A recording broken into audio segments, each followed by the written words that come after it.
Kedatangan Mbappe ke Madrid membuat lini depan penuh sesak. Lalu apa dampak Mbappe terhadap taktik lini depan Madrid? Dan bagaimana cara Ancelotti mengonversi Mbappe ke dalam taktiknya? Temukan semua jawabannya di video ini. Sebelum membahas bagaimana Ancelotti menempatkan Mbappe dalam taktiknya, mari kita pahami dulu bagaimana taktik lini depan Ancelotti. Ancelotti memang gunakan beragam formasi musim lalu, tapi di atas lapangan realisasinya selalu sama. Mau 4-3-1-2, 4-4-2, atau 4-3-3, pola lini depan Madrid selalu sama. Kesamaannya terletak pada freedom atau kebebasan posisi yang diberikan. Pemain di lini depan diberi kesempatan untuk saling bertukar posisi. Misalnya Rodrigo kadang ada di kanan, kadang ada di tengah, dan kadang bersama Vinicius di kiri. Ini tidak hanya dilakukan Rodrigo, tapi semua pemain yang ada di depan. Nah, dalam pola tersebut Ancelotti hanya mengatur siapa saja yang boleh maju dan siapa saja yang tetap di belakang. Jadi pemain yang saling bertukar posisi hanya kelompok pemain yang boleh maju. Sementara pemain yang tetap di belakang tidak melakukan itu.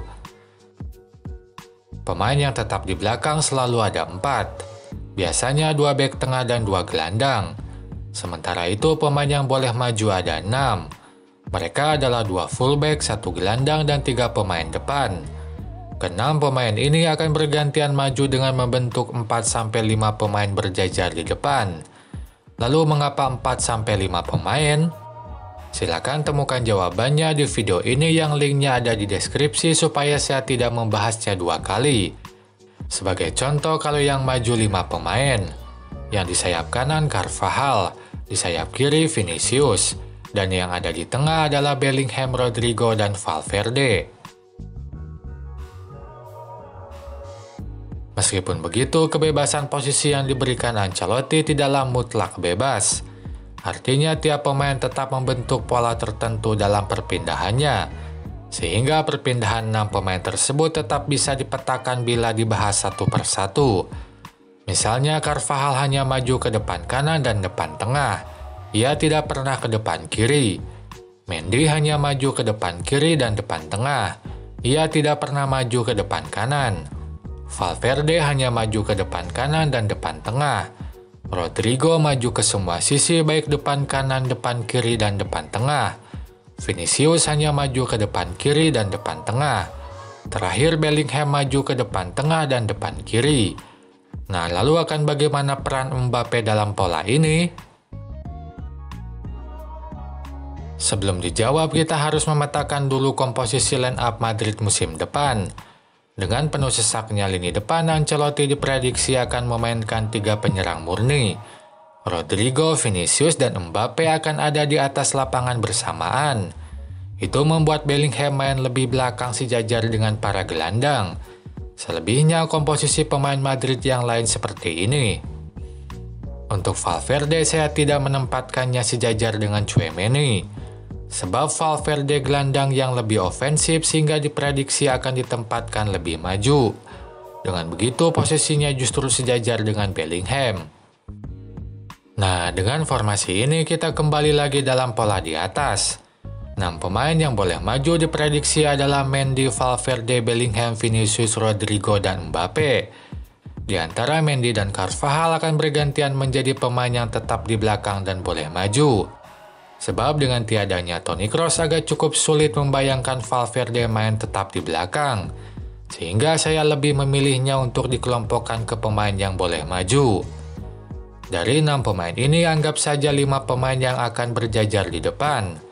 Maka di depan kiri ada Vinicius, di depan kanan Valverde. Lalu 3 pemain di depan adalah Bellingham, Mbappe, dan Rodrigo.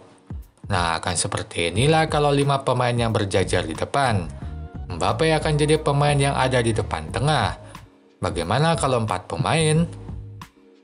Bila 4 pemain, Vinicius ada di depan kiri dan Rodrigo di depan kanan. Yang di tengah adalah Mbappe dan Bellingham. Mbappe dan Bellingham di depan tengah sebab mereka punya kemampuan duel udara lebih baik. Untuk Bellingham itu sudah terbukti di musim lalu saat beberapa kali ia ciptakan gol lewat sundulan. Sementara Mbappe baik di PSG maupun timnas Prancis pun rutin ditempatkan di depan tengah. Salah satu alasannya karena ia punya kemampuan untuk jadi target dari bola-bola atas. Meski tidak sehandal penyerang top lain dibanding Vinicius dan Rodrigo, Mbappe lebih baik dalam duel bola atas. Sejumlah gol pun ia torehkan lewat bola atas. Untuk itu, Mbappe akan membuat Vinicius dan Rodrigo banyak main melebar dibanding di tengah. Sebab dengan kemampuan sundulan lebih baik, Mbappe akan diutamakan untuk tetap di depan tengah. Meski ini bukan berarti ia tidak akan bertukar posisi ke sisi lapangan. Tentu itu akan tetap dilakukan sebab freedom yang diberikan Ancelotti tetap akan ada. Hanya saja ia akan jarang ada di sisi lapangan. Seperti itulah nantinya dampak kedatangan Mbappe ke Madrid. Ancelotti akan memainkan lebih banyak penyerang murni dari 2 menjadi 3. Kedua, Vinicius dan Rodrigo akan main lebih banyak melebar karena mengalah untuk Mbappe yang akan mengambil posisi depan tengah. Itu saja pembahasan di video ini. Silakan like dan komen di kolom komentar. Jangan lupa untuk subscribe untuk dapatkan update video selanjutnya. Sampai jumpa lagi, goodbye.